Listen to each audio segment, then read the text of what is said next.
School come హాస్టల్కి రావడం జరిగింది. ఇక్కడ దాదాపు 639 పిల్లలు ఉన్నారు. సో నిన్న ఈవినింగ్ వాళ్ళతో డిన్నర్ చేసి దాని తర్వాత వాళ్ళతో ఇంటరాక్ట్ అయ్యాము. ఈరోజు మార్నింగ్ వాళ్ళ డైలీ యాక్టివిటీస్ ఏవైతే ఉన్నాయో, మార్నింగ్ ఎక్సర్సైజ్ యాక్టివిటీస్ అవ్వచ్చు, యోగా అవ్వచ్చు, వీటిలో పార్టిసిపేట్ చేసి అలానే వాళ్ళతో బ్రేక్ఫాస్ట్ చేయడం జరిగింది.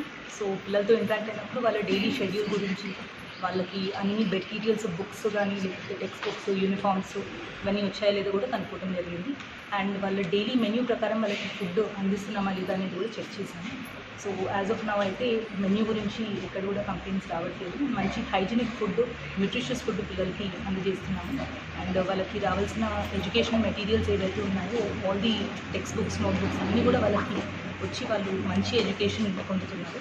కొన్ని రిక్వైర్మెంట్స్ ఏవైతే వాళ్ళు రేజ్ చేశారో, కొన్ని క్లాస్ రూమ్స్లో benches plus compound wall raising కోసం అండ్ డైనింగ్ హాల్లో బెంచెస్ ఏవైతే రేజ్ చేశారో అవి డెఫినెట్గా ప్రొవైడ్ చేయడానికి త్వరలోనే వాళ్ళకి అందిస్తాము. అలానే వాళ్ళకి ఆల్రౌండ్ యాక్టివిటీస్, మార్నింగ్ వాళ్ళకి ఎక్సర్సైజ్ యాక్టివిటీస్, మ్యూజిక్ కానీ ఇట్లాంటివన్నీ కూడా ఇక్కడ ఎడ్యుకేషన్ ఇన్స్టిట్యూషన్స్లో మనం అందజేస్తున్నాం.